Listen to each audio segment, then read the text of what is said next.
So I actually went to school to be a youth pastor. I was planning on doing that for my career. I love kids, which is one of the reasons that I have 4 of them. But that's what I was planning to do. I've got a degree in biblical studies, youth pastoral, and ended up graduating in 2013 and found that it was really difficult to find a high-paying job as a youth pastor in the state of Iowa. So, who would have thought? Like, nobody, made me aware of that. So, I needed a job to pay the bills and, live. So I got a job as a cell phone rep at a Sprint store, which, Ryan, it is T-Mobile now because they bought them out, but it was Sprint back then, making $8 an hour, selling phones. So I was bottom line sales rep, and that's what I was doing. Ended up meeting my beautiful bride, who's here with me today as well, Mariah, and we met end of 2013, I think.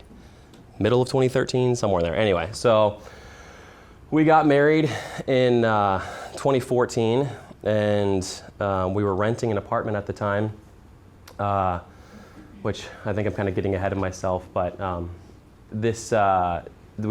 she was working as a veterinary technician and making about $14 an hour, but that was our life. So just to kind of give a quick overview of us, and I'll dive into our story, but we became millionaires at 27 years old through equity and real estate. And I forget, I was having a conversation with somebody recently here, I apologize, I can't remember who, but about becoming a millionaire, and I think Ryan talked about it too, but real estate is one of the easiest ways to do it.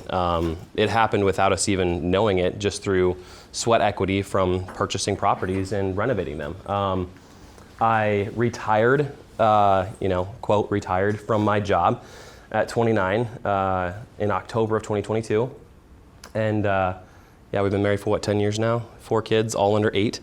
So 2 boys, 2 girls, life is not boring. And I do content creation as a side hustle now. So I've got about 500,000 followers across platforms, which just blows my mind that people enjoy watching our crazy content. Started by just doing stuff about, renovating properties, and it ended up blowing it up into something a lot more popular. But I might just set this here so I don't have to keep turning around. Okay. So worked a cellular retail job, $35,000 a year. Kind of already passed through some of this, but we had no retirement plan. So the beginning of 2015, we didn't really have an idea of what we were going to do to retire on. I ended up really enjoying my job. I worked up to a district manager role, but it was for a third-party company. So I think I was making $50,000 or something at the end of 2015. But our first home, okay. I love this picture. So our first home we bought at the beginning of 2015, and it was $90,000. So we're living in Iowa. Real estate prices are not what some of you Californians would expect, but this was a single family, just single level dump is what it was. We were approved, I want to say it was for up to $130,000 was what we were approved for. And we found this home, which needed a lot of love. It was the definition of grandma's home. There was orange shade carpet in the bedrooms. There was carpet in the kitchen, wood paneled walls, all of the fun, things that you'd love to live in. But we ended up moving into the house. We had an idea of wanting rental properties, like a lot of people do, I think. But this was, just something that we could get away from renting and start building some equity in. So we offered the guy that was selling it $2,000 over asking price. I was listening to a lot of real estate podcasts at the time. Just a hack that we learned was offer more than asking, so that way you don't have to come up with it up front and loop it into the loan instead. So, which $2,000 at that time was a lot of money for us. So we also found a first-time home buyer's credit with the Iowa Wild hockey team. So it was what we called, I don't even know, 6 different banks until we finally found someone with a first-time homebuyer program. They just required that we lived in the house for 1 year, and we got $1,000 basically credit on our closing costs. So we went to the Iowa Wild hockey, one of their games, and held up a giant check on the teleprompter, and then was it Crash? The mascot actually showed up to our closing, like fully decked out in his, and we got a photo for their website or whatever. But so that was interesting. But yeah, we put 3% down, 30-year fixed rate conventional loan. I want to say we were all in for like $2,500. So we moved into a house that needed a lot of cosmetic love, but that's how we were able to afford it. Our mortgage payment escrowed was like $620 a month, which I think our rent was like, what, $640? So we were saving money by living in a 3-bed, 1-bath house instead. So now I'm going back there. Okay, so she hates this photo, but I love it. So baby on the way, end of 2015. And we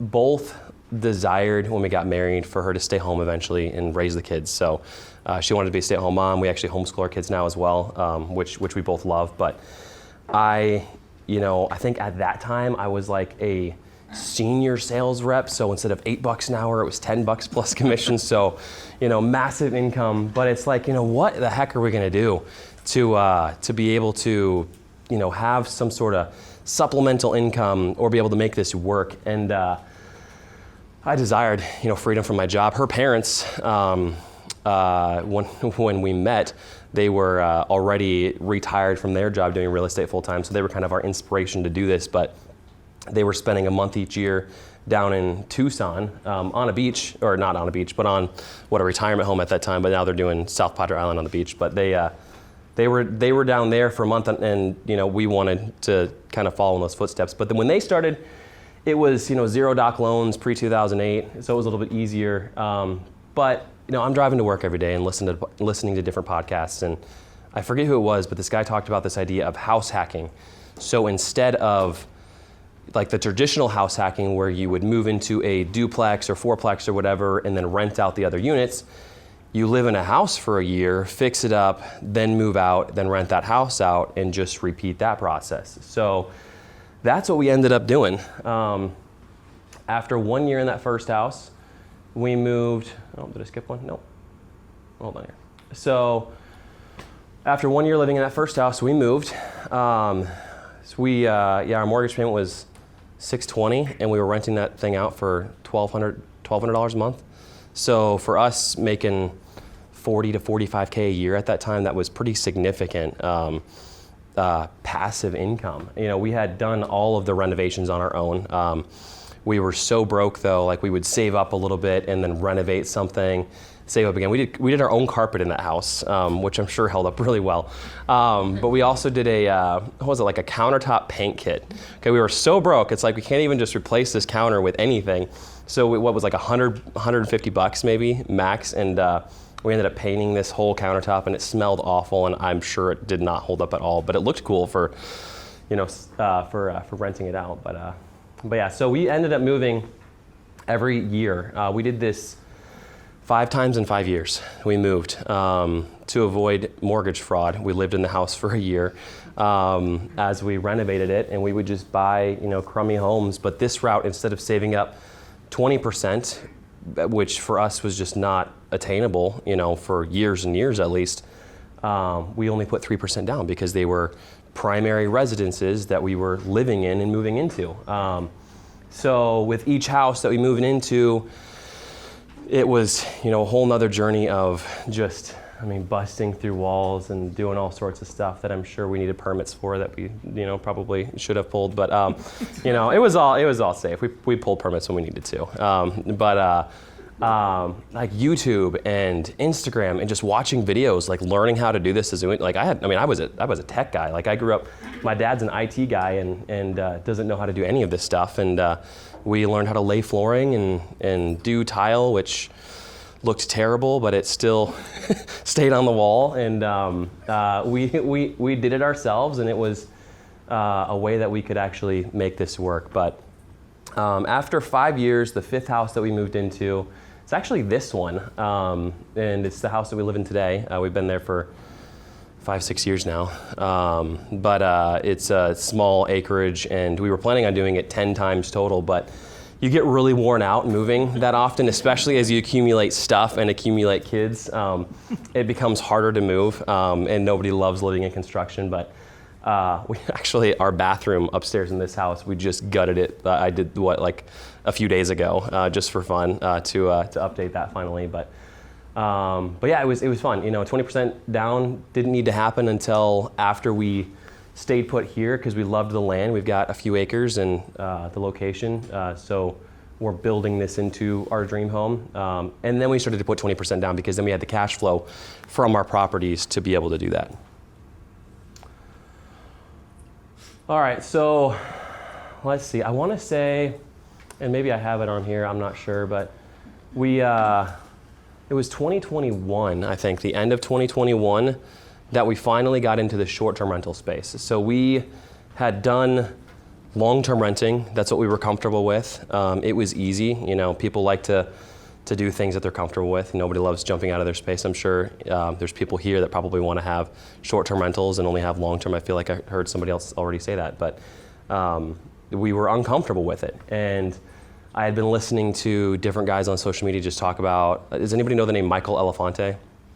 Maybe a couple people. Okay, so he's huge in the short-term rental space, few million followers across channels, but he was my inspiration because he was this guy that was working at Dunkin' Donuts and his wife was like at Domino's or something, and then all of a sudden they've got 3 properties and just short-term rentals, and they're living in a conversion van traveling the country visiting national parks, just left their jobs behind. So at this point we're like, we've got, I don't even know what we had, like 7 long-term rentals, and it was something where we were thinking, well, maybe by the time that I'm in my mid-40s, if we can just keep down this road of buying long-term rentals, I'll be able to supplement the income enough to leave my job.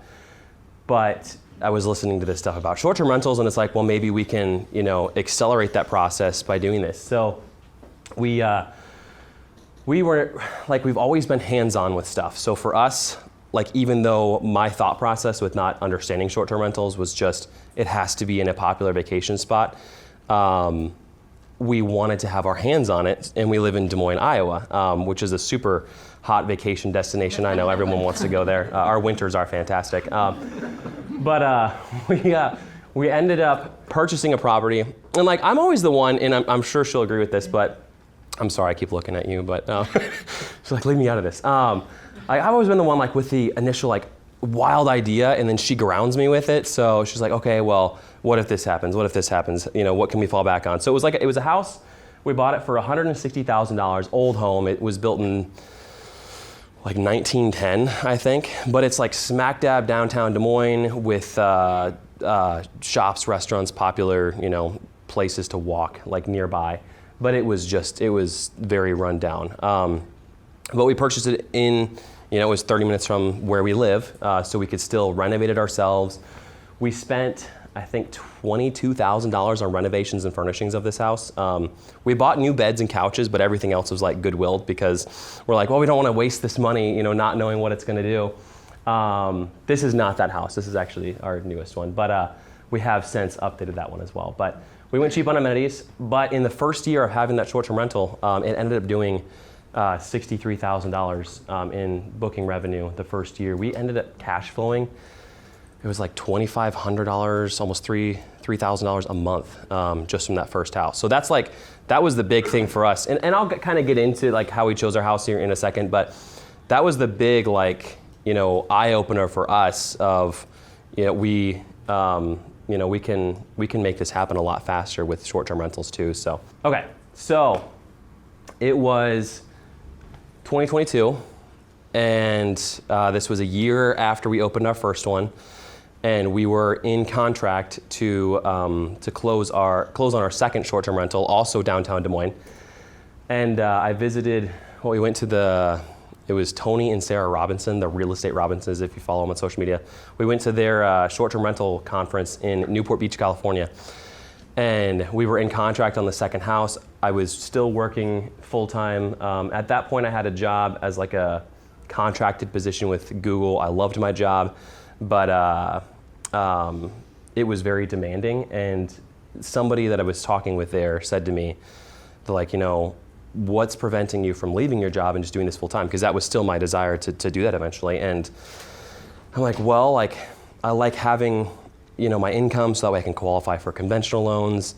and it just makes it easier to get this faster. And he's like, well, are you making more than your salary now? And at the time, my salary was like $65,000 a year. So still not fantastic, but our rental income net was about 75. This is before we even closed on this second one. Our long-term rentals do really well, but he's like, the worst that could happen is you end up back to where you are now. It's like if you leave and it doesn't work, just get a job again. And that was kind of the point for us that we just thought, like, why not just try this and see what happens? So when it was October of 2022, and I needed proof of income. I think we just talked about this, but I needed proof of income to qualify for the conventional loan. So in the closing office, right after we closed on the second property, the second short-term rental, I called my boss and put in my 2 weeks. And that was like, I remember I'm just like shaking on the phone in the parking lot, and it's like, it was a job that I loved. They wanted me to travel a lot more too. It was right after COVID, and I did not want that with our 3 kids at the time either. But yeah. So at that point as well, I started documenting it all on social media. I put this up there because that was a big milestone for me. Business Insider caught our story and got an article with them, so that was pretty cool. All right. So why Des Moines, and why do I keep investing in Des Moines? This is something that, like, I think completely contradicts what a lot of other Airbnb gurus will tell you, is you must invest in vacation destinations where the tourists are going, because it's more stable and you're going to have people there consistently, and you're going to make more money there and all of that other stuff. Well, that's where everybody else is investing. So we found with our first property, when we opened it up in Des Moines, although, is anybody here familiar with AirDNA? Is that, okay, I would hope a lot of you guys are. Okay, so AirDNA is basically like a software that you can use to analyze properties. I typically use it for just like getting data on areas, like specific cities, neighborhoods, what type of amenities properties have, what type of properties there are, where they're listed at, stuff like that.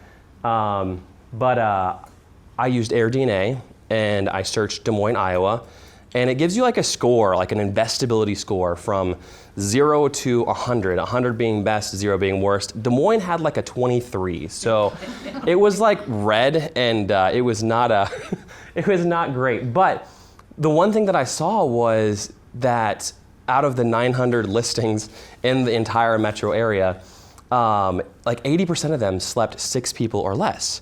So as we're talking through this, it's like, okay, well, how can we fill that need for where, in our opinion, is not being met? There's not larger properties sleeping larger groups, so you can have multifamily gatherings. We're a family of 6, so it's like you couldn't even get together with anybody else there.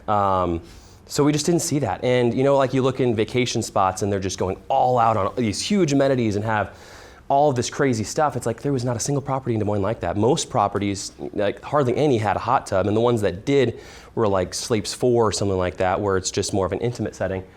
So we decided, let's do that. So our first house slept 10 people, which we still have today. It's a 4-bedroom, and our second property sleeps 14, which is a 5-bed, 3-bath, and our third home, which is the first photo here, sleeps 14 as well, which is also a 5-bed, 2-bath. So we're targeting these larger groups, so multifamily gatherings. And I think the one thing that's really missed out on a lot that people just don't seem to, other Airbnb gurus don't seem to understand, is like there's still a lot of need for having short-term rentals in these Midwest cities. And I'm not saying go invest in Des Moines unless you want me to beat you out and I'll come find you. I'm looking at you. Go to Omaha. I'm sure they need it too. But there's the hotels, there's hospitals, there's event venues. We had somebody there for the Pork Expo the other day. We had the Quilt Show. There's the Iowa Sweet Corn Festival. There's all sorts of stuff that bring people in. So I coined the term accommodation location, not vacation destination, because you still have people that are traveling, maybe not for vacation, but they still need a place to stay. So we average last year across our properties, and I actually wrote this down. So we are doing across all 3 properties right now, about $275,000 in booking revenue. And between the 3 properties, we have spent $550,000. So if you guys know your numbers on short-term rentals, like that return is pretty significant, and I'm very happy with it. I mean, we cash flow $10,000 a month, $12,000 a month average across the year. So on just 3 houses in the Midwest. And our occupancy averages about 70 to 75% because we're still filling that need. I mean, we get groups, even just last minute bookings for a work crew coming in. There was they were working on playgrounds at the local park or something. I mean, there's all sorts of reasons that people are booking that you just, wouldn't think of. And in my opinion, this is a better way to go as well because it is more stable. Because even if we have, hopefully never, but if we had another COVID, type of incident and traveling is less for vacations, you still have people traveling for other needs such as work or weddings or family reunions or gatherings of that kind. So we have also tried to focus just on, like with us being local, I feel like it helps us focus on quality of these properties as well. Not that an Airbnb score matters and everybody says, it's your business, and I agree. But Airbnb, we're a 4.98 overall with over 450 stays. And it helps because we're close to our properties and we're not just throwing stuff up all over the country and just to get more doors. We're focusing on experiences that are local and basically building properties that we'd want to stay in with our kids and families. So, okay, so my key takeaways. Slow does not necessarily mean bad. I see way too many people at these conferences talk about, I've got 30, 40, 50 doors or whatever. It's like, I honestly, respectfully, I could give a crap how many doors you have. What I care about is what your cash flow is. I don't know about you guys, but I would way rather be making, 100% of the profit for myself instead of doing joint ventures and syndications and all of this other stuff with tons of people and only keeping 10% of the profit, but having 10 times more work. So I'd rather have 10 doors and get to bring in the profit on my own than have 100 doors and only get 10%. So that's what we focused on. Right now we have 11 properties that we own and just 3 short-term rentals. And we're very happy with it. Like the income has been enough for us to live comfortably on. We don't have any debt outside of our real estate, and it's been fantastic. Plus it helps us to keep the quality higher on these properties instead of just dispersing it, all over the place. I'm seeing other popular creators like Rob Built reducing his portfolio because he's running the same issue. The quality is not there. These guys visiting property, or not even visiting properties they own, and just opening it up for the sake of money, but it ended up hurting them in the long run. So focus on quality over quantity. I would also say define your goals. Like, what does financial freedom mean to you? And do you have a number set for needing to get there? Because for us, we did. It was, consistently make my salary and then I'll leave my job. But when we hit there, we made other excuses in our minds for almost a year until we finally did that. And I feel like that ended up hurting us in the long run because once I finally left my job, we were able to just 10x what we were doing at our properties because instead of 50% of my time being spent on working my job and then the other 50% on our rentals, we were able to spend 100% of our efforts on our rentals because that was our only source of income at that time. So, but yeah, I mean, I think the one thing I want to leave you guys with too, and sorry, Ryan, hopefully I didn't run too fast. I'll leave some time for questions as well. But it's not all about, how much money you can make. Like financial freedom for me was being able to do what I want, when I want, with who I want, and where I want. And that's what we have. Like we have the freedom. We just spent 3 months down in South Padre Island over the winter because Iowa winter is really not that inviting. So we spent 3 months down there on the beach. We homeschool and we were able just to do that and not need to think twice about it. It's been wonderful to have that freedom. So figure out what your why is and what your number is, and once you get there, don't make excuses. Go in and do it. But it is obtainable for the little guy. I don't know what all of your situations are, but for me to go from making $35,000 a year to, ultimately over 10xing that in 8 years is something that I never thought was possible. But all glory to God through this situation. I'm just telling you guys our story here, but we're super blessed and happy with it. But use your weekends and evenings to build the life you want, not escape the life you have. And that is something that just rings in my head all the time. Everybody else says, either I don't have the money, I don't have the time, or I don't have the knowledge. It's like there is so many ways to find the knowledge, so that's not a great excuse. You can learn as you go. You don't have the money. It's like, I didn't have the money either. Our first house, we spent $2,500 to get into, which was like our life savings at the time. But we figured out a way to make it work in our current situation. And saying you don't have the time, it's like, I guarantee you have the time, you're just not using the time that you have to make it possible, because we went through many years of sacrifices and it was like dang hard to do this. This was not easy, but we made it work because we wanted it bad enough to now be able to reap the reward from that. So